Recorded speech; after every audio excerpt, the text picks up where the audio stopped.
This is Module 13, Find Arc Measures.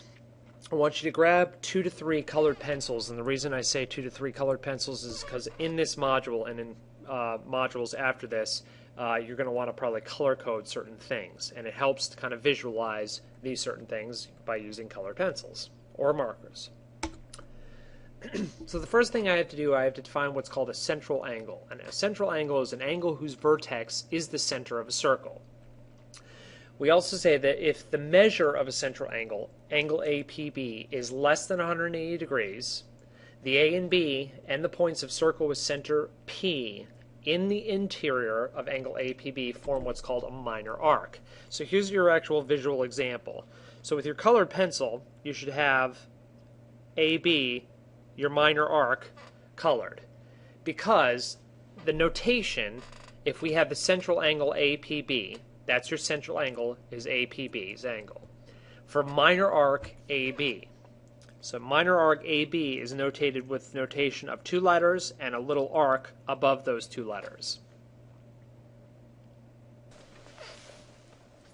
Okay, so we have vocabulary continued. The points A and B and the points of circle with center P, remember that's the notation, circle with center P, in the exterior, so outside of angle APB, form what's called a major arc of the circle. If the endpoints of an arc are the endpoints of a diameter, then the arc is called a semicircle. So, in this case, we have the exact same thing we have. We have our central angle, which is angle APB. If I go the opposite way, instead of doing AB as the arc, and I go around the opposite way, I have to add a third letter, and the reason I have to add a third letter is to denote or distinguish between a major arc versus a minor arc. A major arc, or a semicircle, as notated down here, are going to be notated with 3 letters. The minor arcs are notated with 2 letters. So, in this case, we have angle APB. For a major arc, AQB. It's 3 letters, so that automatically tells me it's one of 2 things just by looking at it. It could be either a semicircle, measuring 180 degrees, or it could be a major arc. Looking at the actual figure, I see that it's a major arc because it measures above 180 degrees.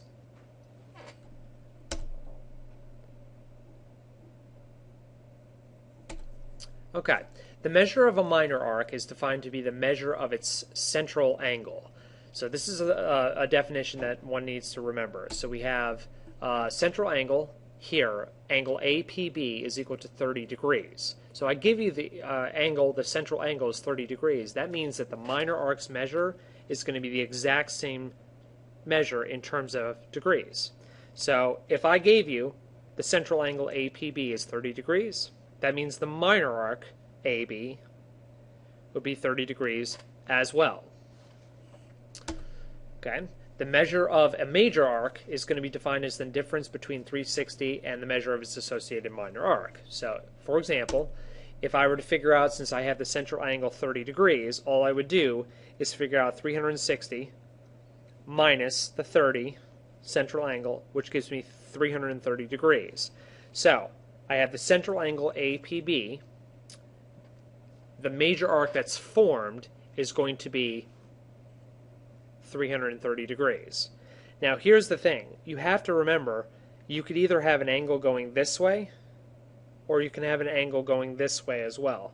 So the first one, that's the 30 degree one. The second one, that's the 330 degree one. So it's the remaining part that the central angle has that adds up to 360 degrees. Again, we have major arc, so 3 letters. It's denoted by 3 letters. You have 330 degrees because it measures above 180 degrees. Okay, so last 2 parts of vocab, we have 2 arcs of the same circle or of congruent circles, or congruent arcs if they have the same measure. And this can actually be proven by the transitive property, which you actually learned in semester 1. So, the other thing is, 2 circles are congruent circles if they have the same radius. We actually went over that in a previous module. And here are your important theorems. The arc addition postulate. Remember in semester 1 we had the angle addition postulate, we had the segment addition postulate. In this case we have the arc addition postulate. So the arc addition postulate states that the measure of an arc formed by two adjacent means next to, which means they share a side, two adjacent arcs is the sum of the measures of the two arcs. So if I have, for example, in this figure here, I have two central angles that are formed. One here, measure of angle APB, and the other central angle is BPC. The arcs that are formed, we have AB, which you use one color for, and then for the other color, just again, because it kind of helps out with color coding, would be BC. That's your other arc that's formed. So it would be BC. Okay?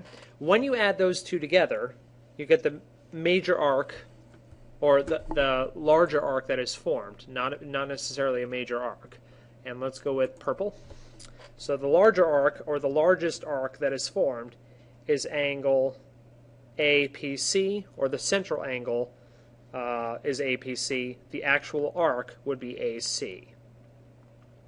Okay, so in terms of notation, it's a little more complicated, but all it is just adding two arcs together to form a larger arc, and they have to be adjacent arcs when you're talking about the arc addition postulate.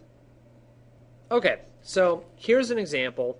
I'm going to go through how to figure out the actual angles within the circle, and I'll do one with you, and then you should pause the video and kind of see if you can fill in 2 through 12. So it says MQ and NR are diameters. That's key. So diameters are here. Of circle with center O. Determine whether the given arc is a minor, major, or semicircle.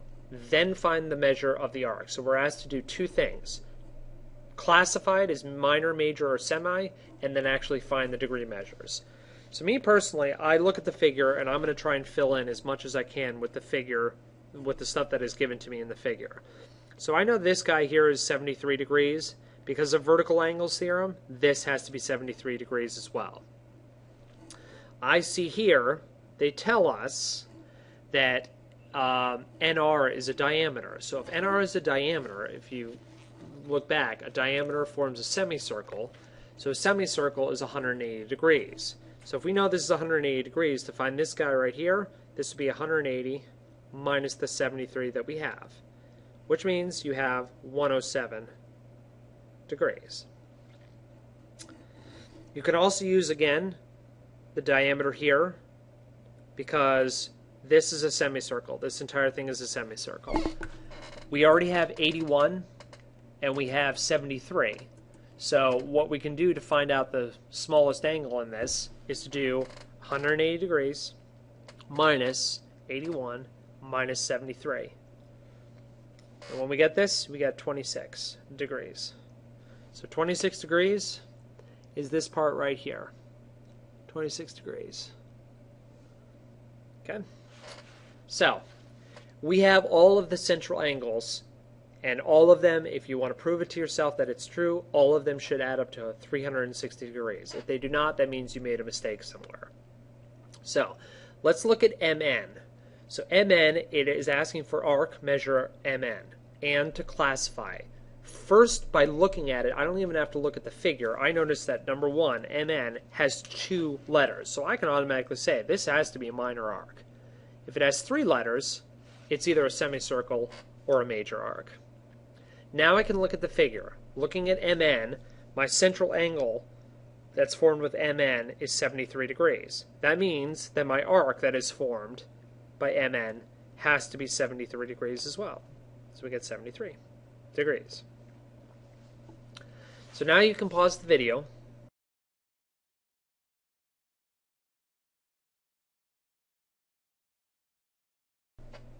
Okay, so here are your answers, and you can see which ones you got correct. If you got them all correct, that means you're golden. If you got a few incorrect, please correct them, see why you got them incorrect, and try and see where you can find your mistake. Okay, some more application. I have find the indicated arc measure. So I have measure of angle QS. So in this figure, what I see is I see this arc here is labeled the same notation as this arc. So that means this is x and this is x, or an unknown variable. The thing you're always going to use, or you're going to use a lot, is that all the angles, or all the central angles of a circle always add up to 360 degrees. So I have 360 degrees equals 52 plus x to find out what my value of x is. Because I need to find out what my value of x is in order to figure out what QS's arc measure is. So when I do this, I have 360 equals 52 plus 2x. Subtract, I get 308 equals 2x. And divide by 2, I get x is equal to 154. So x equals 154. That means this is 154 degrees, and this is 154 degrees. Okay? So that means the measure of angle QS, the central angle is 154 degrees. That means the arc measure has to be 154 degrees. Okay, what about number 2? So number 2 is measure of angle LKJ. LKJ is L to K to J, and sometimes using, again, colored pencils just to kind of notate what arc you need. Again, we can call this X and this X because they are labeled the exact same. So we have 360 minus 74 gives you 286. And then you can divide that by 2. Gives you 143 degrees. So it's the exact same type of problem. I just did it a different way because some people like to do it this way as well. So you got 143 degrees.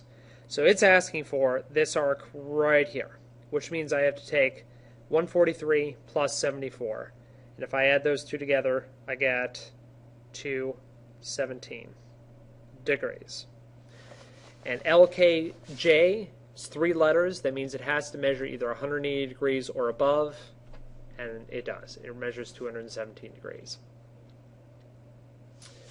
Okay, for number 3, it says find the value of x. So the value of x, this is the angle here we're trying to find, but it's vertical angles with this angle here, which means that this is a value of x as well. All 3 of these, since I see this is a chord that goes through the center, all 3 of these add up to 180 degrees. So I can come up with the algebraic equation of 67 plus x plus 80 equals 180 degrees, because it's a semicircle. So if I do that, I get, let's see, x equals 33 degrees. Again, there are multiple different ways of doing these, however way makes sense to you, but algebraically you have to be pretty strong with your first semester algebra skills. Okay. This next one's a bit of a challenge. We have that this arc here, or this central angle, measures x to the 7th degrees, and we have 52 degrees. We're trying to find the value of x, so that means x to the 7th plus 52. Again, I see a diameter here, so that measures 180 degrees. So if I subtract 52, I get 128 degrees equals x to the 7th. Take the 7th root, I get 2 is equal to x.